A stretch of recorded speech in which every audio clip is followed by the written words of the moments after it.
الحمد للہ وکفا وسلام علی عبادہ الذین اصطفیٰ اما بعد۔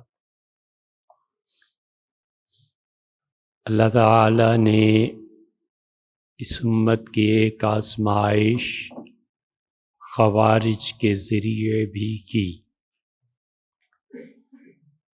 اور صرف یہ بتانا مقصود ہے کہ یہ خوارج آخر تھے کون،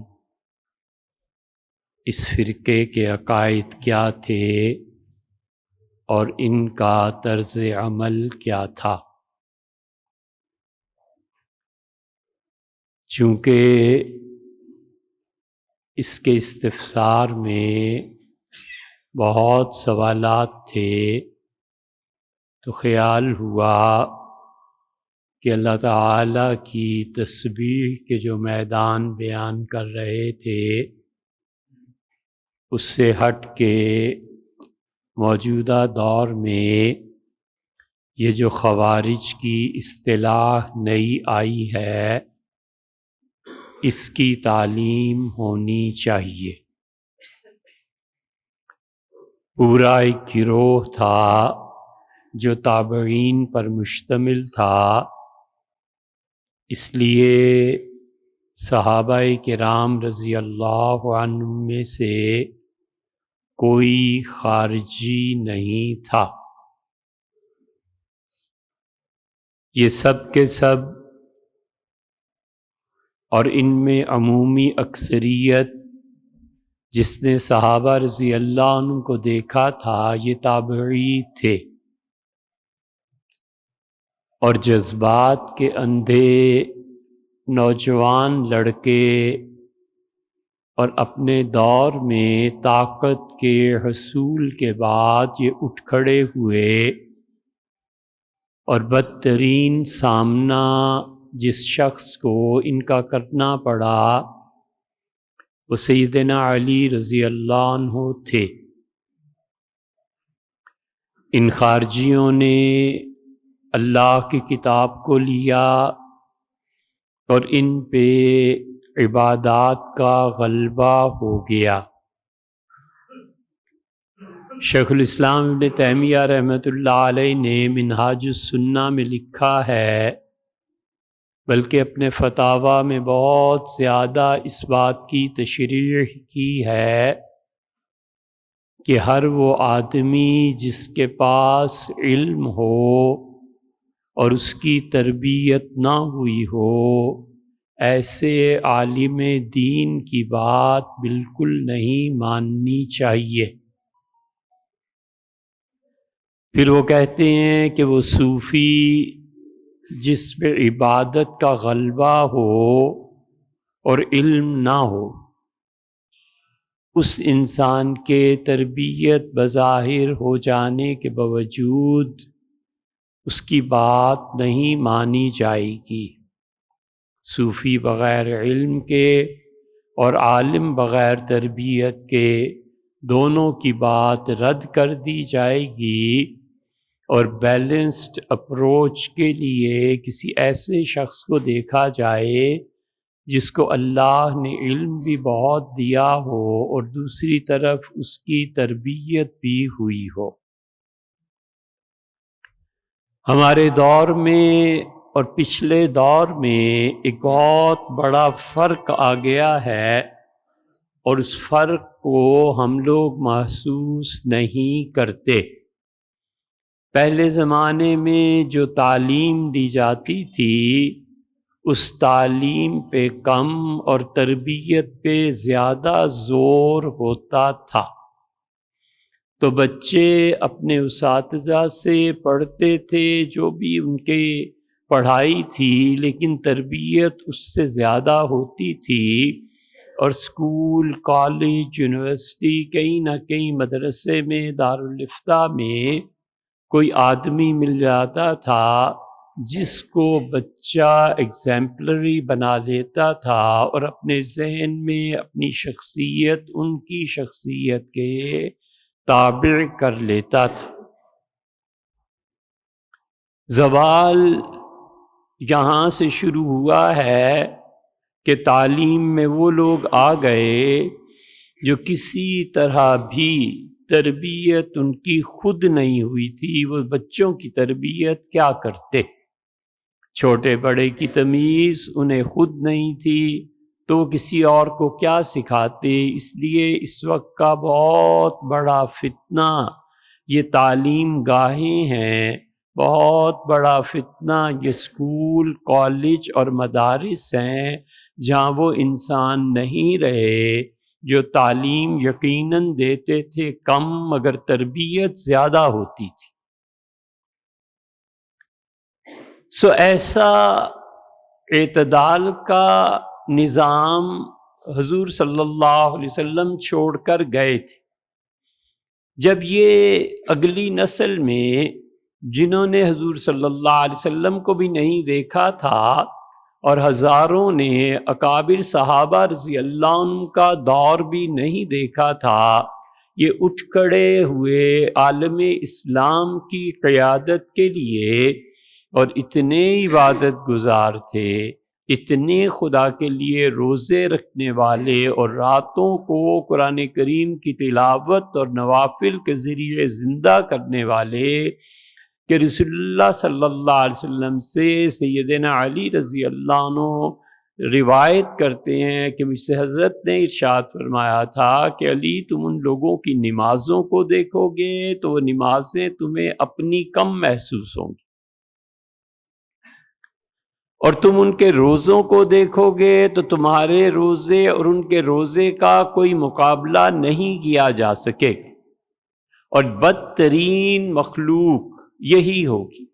یہ خارجی ایک طرف اتنے زیادہ متقی اور پرہیزگار بننے کی کوشش کرتے تھے، انہوں نے خارجیوں نے ایک جملہ قرآن کریم سے لے لیا، اور وہ جملہ یہ لے لیا کہ انہوں نے کہا کہ اللہ کہتا ہے کہ اللہ کے علاوہ کوئی نہیں ہے جو فیصلہ کرے، ہم اپنی اسٹیٹ بنائیں گے، ہم صورتحال میں تبدیلی لائیں گے، اور یہ جن کو تم خلیفہ راشد کہہ رہے ہو، عثمان میں رضی اللہ عنہ اس میں یہ خرابیاں، اور علی رضی اللہ عنہ تو اتنے بڑھ گئے ہیں کہ علی تو ہے ہی کافر۔ انہوں نے ان کے کفر کے نعرے لگانے شروع کیے، اور انہوں نے کہا جس نے یہ مانا ہے کہ علی کا فیصلہ قابل تسلیم ہے، یہ سب کافر ہو گئے، اور سیدنا علی رضی اللہ عنہ سے منہ در منہ کھڑے ہو کے کہنے لگے کہ تم کافر۔ سیدنا علی رضی اللہ عنہ کو حضور صلی اللہ علیہ وسلم نے بتا دیا تھا کہ اس امت کو ایسے فتنہ پیدا ہوگا اور اس کا سامنا کرنا پڑے گا، اور نبی کریم صلی اللہ علیہ وسلم نے فرمایا تھا کہ جذبات کے مارے ہوئے، یہ آج بھی خارجیوں پر فٹ آتی ہے حدیث۔ ارشاد فرمایا تھا کہ نوخیز چھوکرے، نئی نئی جوانی میں داخل ہونے والے بیہودہ لڑکے اور احمقانہ کام کرنے والے، یہ واسطہ تمہیں پیش آئے گا، جذبات سے بھرے ہوئے، اور قیادت لڑکوں کے ہاتھ چلی جائے گی، تجربہ کار، اور وہ لوگ جو نفع نقصان پہ نظر رکھتے ہیں، سوسائٹی ان کی نظر میں ہوتی ہے، وہ پیچھے چلے جائیں گے اور یہ آگے بڑھ کر قیادت کو سنبھالنے کی کوشش کریں گے۔ علی اگر تم ایسے خارجیوں کو پا لو، اور تم پا بھی لوگے، تو ان کو قتل کرنا عاد اور سمود کے لوگوں کو قتل کرنے سے زیادہ ثواب ہے۔ چنانچہ سیدنا علی رضی اللہ عنہ تشریف لے گئے، اور ان خارجیوں کے گروہ اٹھے، کچھ بصرہ سے اٹھے، کچھ کوفہ کے بعض مضافاتی علاقوں سے اٹھے، کچھ مصر سے آئے، جوانی اور طاقت، اور نعرہ لگاتے تھے روح الی الجنہ، جنت کی طرف چلو، روح الی الجنہ، چلو علی کو قتل کرو اور جنت کی طرف چلو، چلو حکومت سنبھالو اور دنیا میں خدا کا دین نافذ کرو۔ حتیٰ کہ یہ خارجی جا رہے تھے اور بحثیں ان کی آپس میں ہوتی تھیں، اور سیدنا علی رضی اللہ عنہ نے اس موقع پر فرمایا کہ ملک کا یہ داخلی فتنہ ہے، اور یہ لوگ ہم لوگوں کو صحابہ کرام رضی اللہ عنہ کو کافر سمجھتے ہیں، پہلے ان سے نبٹنا ضروری ہے۔ سیدنا علی رضی اللہ عنہ کی حکومت جہاں جہاں قائم تھی، اس رٹ کو ان خارجیوں نے توڑا۔ جیسے آج کے یہ خارجی ہمارے ملک کے متعلق یہ کہتے ہیں پاکستان کے متعلق یہ دارالکفر ہے، اور یہاں جتنے لوگ ہیں ان کو مار، یہ سب کافر۔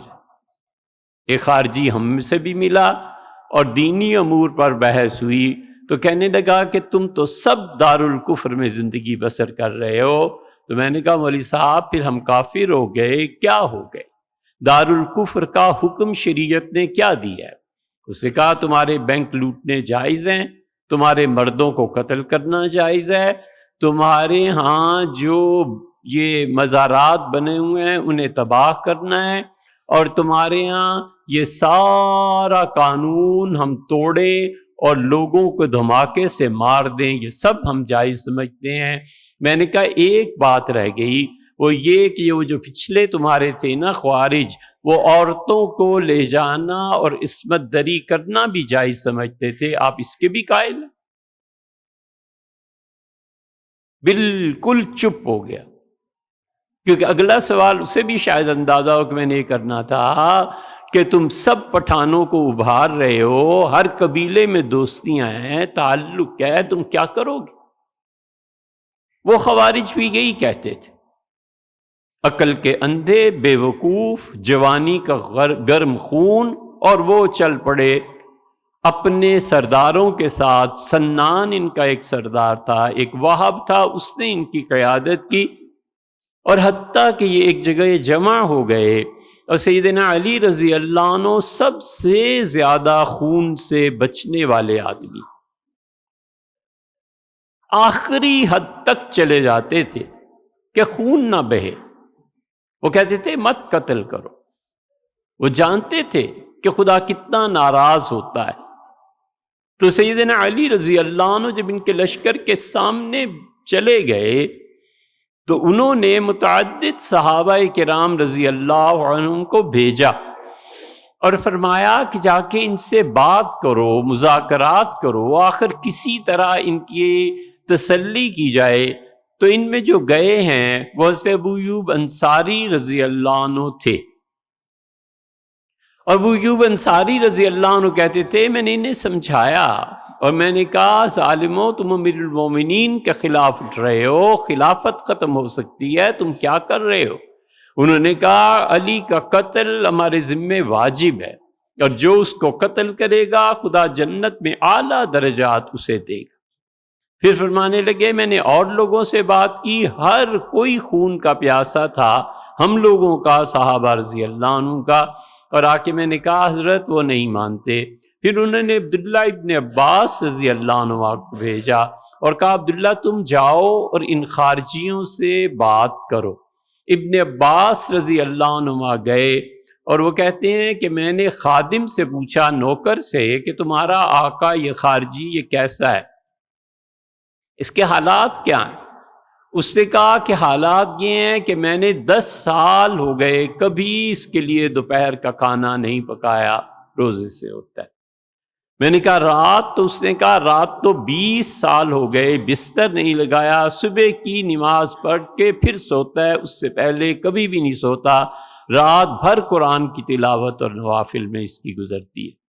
تو مجھے اس پہ غصہ آیا اور میں نے کہا اسے بتا دینا کہ تمہارا یہ عقیدہ ہمارے بارے میں کہ ہم لوگ صحابہ رضی اللہ عنہ واجب القتل ہیں، یہ عقیدہ تمہاری اس ساری عبادت کو لے بیٹھے گا۔ یہ خارجی تھے، اور سیدنا عبداللہ رضی اللہ عنہ سے جب بات ہوئی تو انہوں نے پوچھا کہ بھی تم ہمیں کیوں کافر کہتے ہو؟ انہوں نے کہا اللہ کہتا ہے میری علاوہ کسی کی بات نہ مانو، اور تم لوگوں نے معاویہ کے ساتھ جو تمہارے اختلافات تھے، فلاں آدمی کو اپنا جج بنا لیا تھا، ابو موسیٰ اشعری رضی اللہ عنہ کو، اور ادھر سے اس نے عمرو بن العاص کو، تو تم دونوں ان کے فیصلے پر متفق ہونا چاہتے تھے، تم نے اللہ کے علاوہ بندوں کا فیصلہ قبول کیا، چنانچہ تم کافر۔ انہوں نے کہا یہ جو قرآن کہتا ہے کہ احرام کی حالت میں اگر ہرن سے ملتے جلتے کسی جانور کسی چیز کا تم شکار کر بیٹھو تو تم 2 آدمیوں کو مقرر کرنا جو اس کی قیمت متعین کریں، اور وہ قیمت اللہ کی راہ میں خرچ کرو تاکہ تمہارا یہ گناہ معاف ہو جائے۔ تو یہ جو اللہ نے 2 آدمیوں کو مقرر کیا ہے یہ کیا ہے؟ خود سیدنا علی رضی اللہ عنہ کے صفوں میں یہ خارجی آ گئے تھے۔ ان خوارج نے سیدنا علی رضی اللہ عنہ پہ اعتراض کیا، انہوں نے کہا یا تو تم طلحہ، زبیر اور عائشہ رضی اللہ عنہ سے لڑتے ہی نہ، ایک طرف تم لڑتے ہو، دوسری طرف تم کہتے ہو ان کے جنازے بھی پڑھو، پھر تم کہتے ہو ان کی خواتین کو باندیاں بھی نہ بناؤ، تم کہتے ہو کہ ان کا مال غنیمت بھی کچھ نہیں، یہ سب چیز کیا ہے؟ تم نے کفر اور اسلام دونوں کو جمع کر دیا ہے۔ عبداللہ ابن عباس رضی اللہ عنہ نے کہا کہ میں تم سے صرف ایک بات پوچھتا ہوں کہ علی رضی اللہ عنہ کے مقابلے میں ام المومنین سے عائشہ رضی اللہ عنہ بھی تشریف لائی تھی، تم لوگوں میں سے کون ہے جو ام المومنین کو باندی بنا لے؟ ہارتے چلے گئے بحث۔ پھر سیدنا علی رضی اللہ عنہ نے عبداللہ ابن مسعود کے بھائی سعد ابن مسعود کو بھیجا رضی اللہ عنہ، اور فرمایا سعد آپ بات کریں، میں نہیں چاہتا کہ خون ہو۔ اور خارجیوں کا حال یہ تھا، کسی کی بات نہیں مانی انہوں نے، راستے میں بڑے بڑے لشکر ان کے قافلے آ رہے ہیں، جمع ہو رہے ہیں، سب آ رہے ہیں، اور صحابہ رضی اللہ عنہ میں عبداللہ ابن عباس رضی اللہ عنہ نے انہیں سمجھایا، اور ان میں سے 4000 خارجیوں نے توبہ کر لی، اور باقیوں نے کہا نہیں، جنت کے بدلے میں کوئی سودا نہیں ہے، مارنا ضروری ہے، قتل کرنا ضروری ہے تاکہ شرعی حکومت قائم کی جا سکے۔ ایک آدمی امام ابو حنیفہ رحمۃ اللہ علیہ اس دور میں تھے، محدثین تو بالکل اجازت نہیں دیتے تھے تلوار اٹھانے کی۔ امام ابو حنیفہ رحمۃ اللہ علیہ فرماتے تھے کہ اسٹیبلشڈ گورنمنٹ سے ٹکر لینا 2 چیزیں ضروری ہیں، ایک تو یہ کہ تمہارے پاس اتنی ہی طاقت ہو جتنی حکومت کے پاس ہے یا اس سے بھی بڑھ کے، تاکہ 100% اطمینان ہو کہ حکومت اگر قتل کرے گی تو تم بھی قتل کرو گے، وہ ماریں گے تو تم بھی مار سکتے ہو۔ اگر اسٹیبلشڈ گورنمنٹ کے برعکس تمہارے پاس اتنی طاقت نہیں ہے تو یہ فساد پھیل جائے گا دنیا میں، چھوڑ دو اس کو۔ اور دوسرے یہ کہ جب تمہیں حکومت مل جائے تو تم پہلی حکومت سے زیادہ اچھے قوانین نافذ کر سکو اپنی پبلک اور رعایا پہ، اسلامی اور شرعی قوانین۔ یہ 2 شرطیں پوری کر کے پھر گورنمنٹ سے ٹکر لینی ہے، وگرنہ نہیں۔ یہ امام ابو حنیفہ رحمۃ اللہ علیہ جیسے عظیم آدمی کا فتویٰ تھا، باقی محدثین تو قریب نہیں جاتے تھے تلوار کے۔ چنانچہ ان خارجیوں کے گروہ جمع ہوتے گئے اور ہزاروں کی تعداد میں جمع ہو، راستے طے ہو رہے ہیں، مصر سے آ رہے ہیں، کوفہ سے فلاں جگہ بصرہ سے۔ راستے میں انہیں حضرت خباب بن الارت رضی اللہ عنہ، جنہیں قبولیت اسلام پہ انگاروں پہ لٹا دیا گیا تھا، اور حضرت عمر رضی اللہ عنہ خباب کو بلاتے تھے، جو زیادہ اسلام کے لیے بڑھ چڑھ کے بولتا تھا نا، فرماتے تھے اس خباب کی کمر دیکھو تو جلی ہوئی کمر تھی، داغ لگے ہوئے تھے اس آگ کے۔ تو فرماتے تھے اسلام یہ ہے، اس نے اسلام قبول کیا تھا، یہ اللہ کی راہ میں ستایا گیا تھا، تمہارا اسلام کیا چیز؟ ان کے بیٹے آ رہے تھے، صحابی تھے، پکڑ لیا انہیں، علی کے بارے میں تمہارا کیا عقیدہ ہے؟ جو خدا کے علاوہ اس نے جج مقرر کیے ہیں، تمہارا کیا عقیدہ ہے؟ انہوں نے کہا میں تو اس بات کو اپنے والد سے سنا ہے، اور انہوں نے حضور صلی اللہ علیہ وسلم سے سنا ہے۔ نبی کریم صلی اللہ علیہ وسلم نے فرمایا تھا میری امت میں کم عقل رکھنے والے، کل کے چھوکرے اور لونڈے حکومتوں کو حاصل کرنے کی کوشش کریں گے اور یاد رکھو ایسا فتنہ برپا ہو جائے گا کہ تم ایک طرف ان کی عبادتوں کو دیکھو گے اور دوسری طرف ان کے دعووں کو دیکھو گے۔ تو یہ یاد رکھنا میری بات کہ اس فتنے میں جو بیٹھا ہوا ہوگا وہ زیادہ اچھا ہے کھڑا ہونے کے، اور جو کھڑا ہوگا وہ زیادہ بہتر ہے بجائے بھاگنے کے، اور جو بھاگ رہا ہوگا وہ زیادہ بہتر ہے اپنے مخالفین کو قتل کرنے سے۔ تو انہوں نے کہا میں تو یہ جانتا ہوں کہ اس زمانے میں تم لوگ اٹھے ہو اور ایک فتنہ برپا کر رہے ہو، خلافت کے خلاف ہے یہ ساری جدوجہد، اور حکومت ملنے کی نہیں۔ انہوں نے کہا اچھا، اس کا مطلب ہے تم سیدنا علی رضی اللہ عنہ کے ساتھ ہو۔ پکڑا، بیوی ساتھ تھی اور ذبح کر دیا۔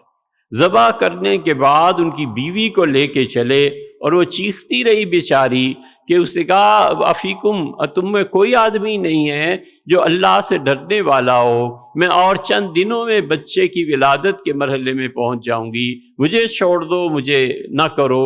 انہوں نے کہا تو بتا تیرا عقیدہ کیا ہے؟ اس نے کہا وہی جو میرے شوہر کا عقیدہ تھا۔ انہوں نے مارا، پھر پیٹ چاک کیا، پھر بچے کو بھی نکال کے پھینک دیا۔ انہوں نے کہا اس میں اسلام جو نافذ ہوگا نا وہ اسی کے ساتھ۔ اس لیے یہ جتنی آج مذہبی قیادت ہے یہ بالعموم اس تشدد کے قائل ہیں، ہنگامے کرائیں، لڑیں، مریں، لوگوں کے بچے برباد کریں، یہ بالعموم اس تشدد کے قائل ہیں۔ خباب بن الارت رضی اللہ عنہ کے بیٹے عبداللہ کی شہادت کی اطلاع ملی اور سیدنا علی رضی اللہ عنہ خود نکلے۔ انہوں نے کہا ابو ایوب انصاری تمہاری نہیں مانی گئی، سعد کی نہیں مانی گئی، دوسرے سعد قیس ابن عبادہ رضی اللہ عنہ ان کی نہیں مانی گئی، کسی کی کہ نہیں مانتے، تم لوگ ٹھہرو اس لشکر میں اور میں خود جاتا ہوں۔ سیدنا علی رضی اللہ عنہ نے کچھ لوگوں کو ساتھ لیا اور فرمایا میری حفاظت کرتے رہنا اور میں جا کے بات کرتا ہوں۔ جا کے بات ان سے کی تو انہوں نے کہا علی ہم نے طے کر لیا ہے کہ فیصلہ تمہارے خون پہ ہوگا، ہم بات چیت نہیں کریں۔ سیدنا علی رضی اللہ عنہ بار بار سمجھاتے رہے اور پھر آخری بات انہوں نے کی، انہوں نے کہا اللہ کی قسم تم میں سے 9 سے زیادہ آدمی نہیں بچیں گے اگر یہ لڑائی ہوئی، اور ہمارے 10 سے کم شہید ہوں گے، یہ میں تمہیں آخری بات بتا رہا ہوں، نہ لڑو۔ پھر حضرت ابو ایوب انصاری رضی اللہ عنہ کے پاس واپس آئے اور کہا ابو ایوب جھنڈا بلند کرو اور لوگوں کو چیخ چیخ کے ان خارجیوں کو بتاؤ کہ میں نے یہ کہا ہے کہ جو ہمارے جھنڈے تلے آ جائے ہم اس سے جنگ نہیں کریں گے۔ اور پہلا اعلان فرمایا ہم تم میں سے کسی کا خون نہیں چاہتے سوائے ان کے جنہوں نے صحابہ کرام رضی اللہ عنہ کو شہید کیا ہے، وہ قاتل ہمارے حوالے کرو، میں خدا کا حکم ان پہ نافذ کروں گا، حکومت ہے ہماری، اور یہ نہ کرو۔ اور وہ اتنے بظاہر متقی تھے کہ اب خارجی آپس میں گتھم گتھا ہو رہے ہیں، جا رہے ہیں سیدنا علی رضی اللہ عنہ کے خلاف، اور ایک کھجور گر گئی۔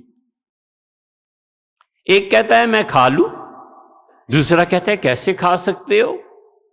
یہ زمین کے مالک سے اجازت لے کے کھائی جا سکتی ہے، اور اگر یہ باغ ہماری حکومت قائم ہے، ہمارا ہے، تو پھر تو جو ہمارے امیر المومنین ہیں وہاں ان سے اجازت ضروری ہے۔ ایک طرف اتنا تقوی اور نیکی کا اظہار، اور دوسری طرف عورتوں کا یہ حال، لوگوں کا یہ حال، قتل عام، قتل سے کم تو بات ہی نہیں۔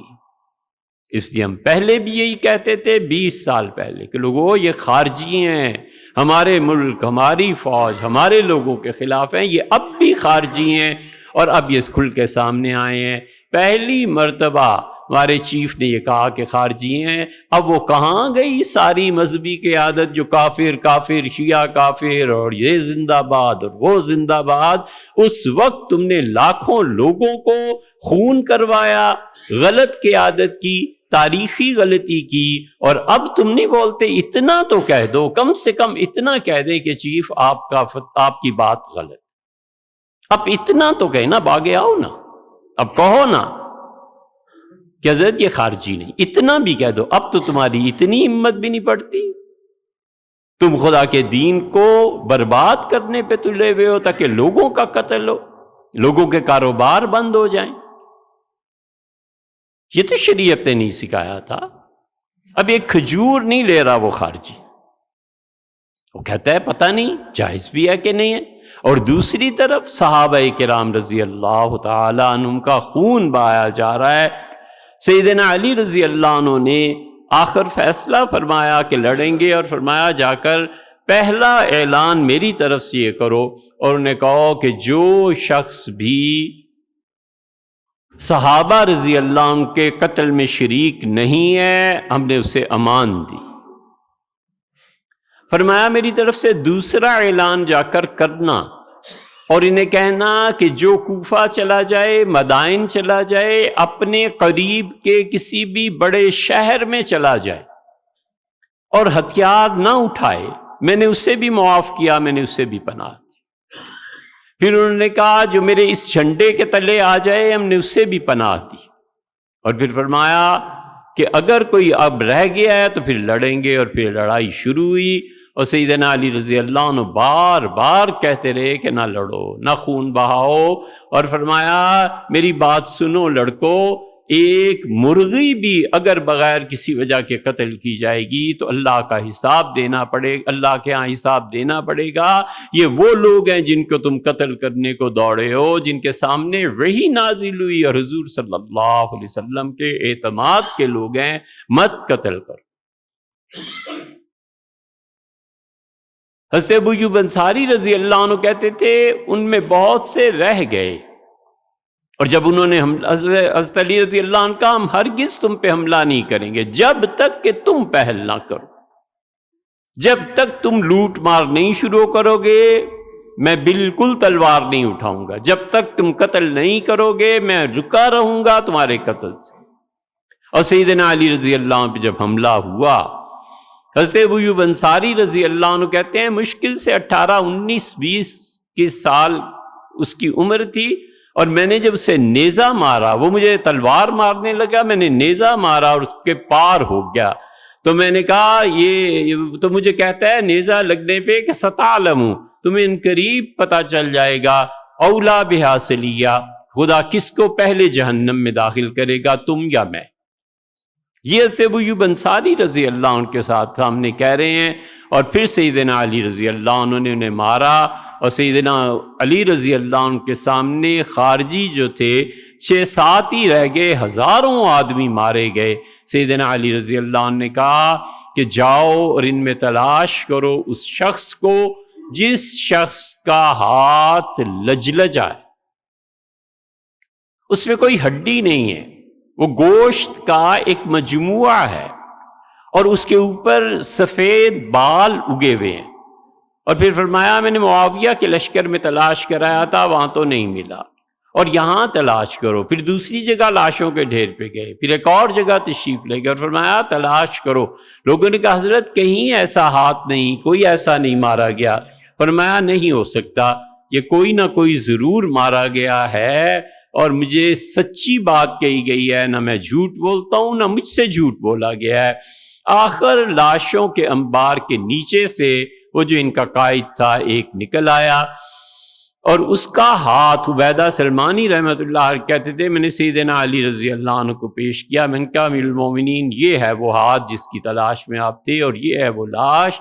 دیر تک سیدنا علی رضی اللہ عنہ سجدے میں رہے، اور جب سر اٹھایا تو میں نے ان سے پوچھا کہ یہ کیا اتنا طویل سجدہ اور کیا یہ ہاتھ؟ انہوں نے کہا حضور صلی اللہ علیہ وسلم نے مجھے بتایا تھا کہ ایک ایسی جنگ ہوگی علی تمہارے ان لوگوں کے خلاف جس میں ان کے 10 سے زیادہ آدمی نہیں رہیں گے، اور تمہارے فوجی 10 سے زیادہ کام نہیں آئیں گے۔ اور پھر فرمایا تھا ایک ہاتھ ایسا ہوگا اس کا لجلجے گوشت کا، تو وہ دیکھ لینا یہ سب ایسے ہوں گے جو عاد اور سمود سے بدتر۔ اچھا خاصا لوگوں کا کاروبار ہے، کیوں تباہ کرتے، کیوں شر پسندی جاتے؟ جو صحیح طریقے شریعت نے رکھے ہیں وہ نہیں، بس اپنے جذبات، اپنا غصہ۔ یہ تھی ان خوارج میں بات۔ سیدنا علی رضی اللہ عنہ نے کہا گنو کتنے لوگ ہم میں سے شہید ہوئے ہیں، بتایا گیا 8 یا 9 آدمی فلاں فلاں شہید ہوئے۔ امیر المومنین رضی اللہ عنہ نے جنازہ پڑھایا ان کا اور فرمایا ان کے کتنے بچے ہیں؟ انہوں نے کہا حضرت 6 یا 7 آدمی بچے ہیں، 2 خراسان کی طرف بھاگ گئے ہیں، 2 ان میں سے ایک اور علاقہ مصر وہاں بھاگ گئے ہیں، اور 1-2 ہیں جن کا پتہ نہیں چل رہا، باقی سب لاشوں کا ڈھیر ہی ڈھیر تھا۔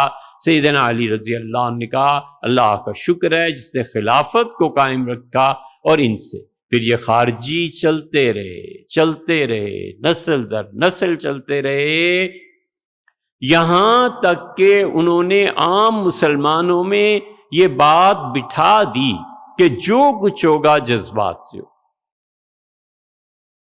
حضور اقدس صلی اللہ علیہ وسلم نے فرمایا تھا کہ ان خارجیوں کے مقابلے میں جو تمہارے سنجیدہ طبیعت کے لوگ اور تمہاری رہنمائی کرنے والے وہ پیچھے رہ جائیں گے اور یہ غلبے کی کوشش کریں گے۔ یہ خارجیت ہے جس سے اسلام کو واسطہ پڑا تھا۔ آپ پڑھنا چاہیں آپ صرف جا کر سیدنا علی رضی اللہ عنہ کی خلافت کے حالات پڑھیے کہ کون کون ان میں خارجی تھے اور امیر المومنین رضی اللہ عنہ کو کس طرح سامنا کرنا پڑا۔ بیک وقت 2 مصیبتیں ان کے سامنے آ گئیں۔ گھر سے تشریف لائے ہیں کوفہ میں اور جامع مسجد میں فجر کی نماز انہوں نے پڑھانی تھی۔ امیر المومنین ہونے کے ناطے ایک لائن کھڑی ہے اور وہ کہتی ہے کہ علی آپ کے علاوہ کوئی خدا نہیں، علی کے علاوہ کوئی خدا نہیں، علی اللہ ہے، علی اللہ ہے۔ سیدنا علی رضی اللہ عنہ نے کہا میں نے ایسی بات سنی نا تو میں تمہاری گردنیں اتروا دوں گا، اللہ اللہ ہے اور ہم اس کی مخلوق ہیں۔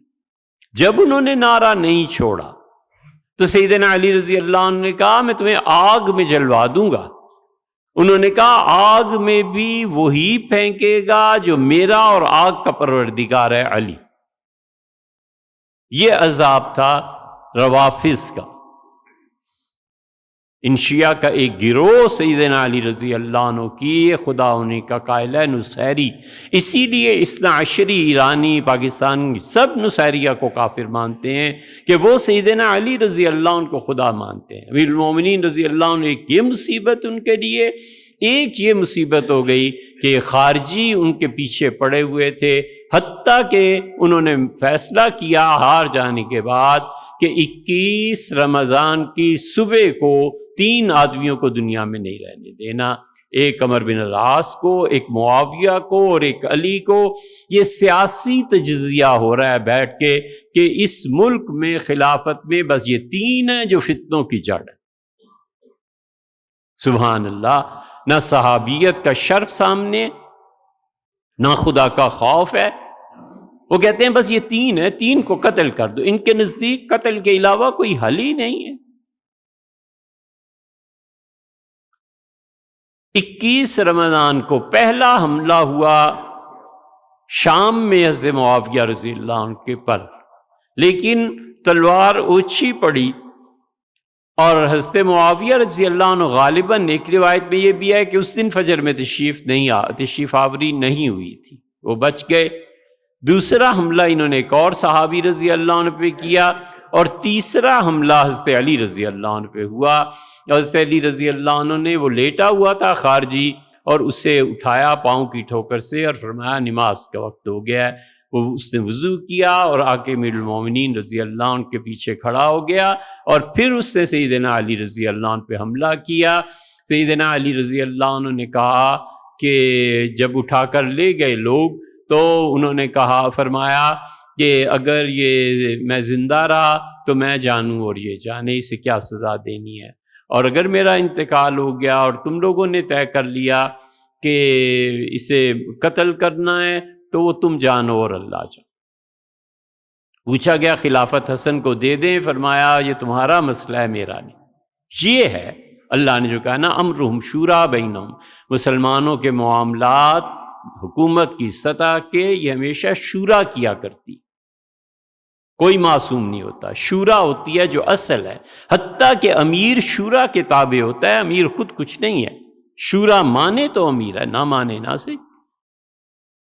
سیدنا علی رضی اللہ عنہ نے یہ اختیار دیا تھا۔ حضرت حسن رضی اللہ عنہ کہتے ہیں جب میں پہنچا اسے پکڑ کے جیل ڈال دیا، جب ہم نے کہا کہ ہم تمہیں نہیں چھوڑیں گے، اس نے کہا کیا پرواہ ہے اللہ کے راستے میں شہادت کی؟ میں نے کہا تم نے خلیفہ راشد کو قتل کیا، ہمارے والد کو، ہم انتقام بدلا، اس کا لے لو بدلا، میں نے امت کی خدمت کی ہے۔ میں نے کہا میں تمہاری زبان کھینچ لوں گا، اس کا رنگ اڑ گیا، تو میں دیکھ کے سمجھ گیا کہ کوئی غیر معمولی بات ہوئی۔ میں نے کہا یہ کیوں ڈرتے ہو؟ قتل کی دھمکی پہ نہیں اور زبان۔ اس نے کہا میں روزانہ ایک قرآن پڑھتا ہوں، اور حسن زبان کھینچ لو گے، تلاوت کر نہیں سکوں گا، تو قرآن کے بغیر زندگی کا کیا مزہ ہے؟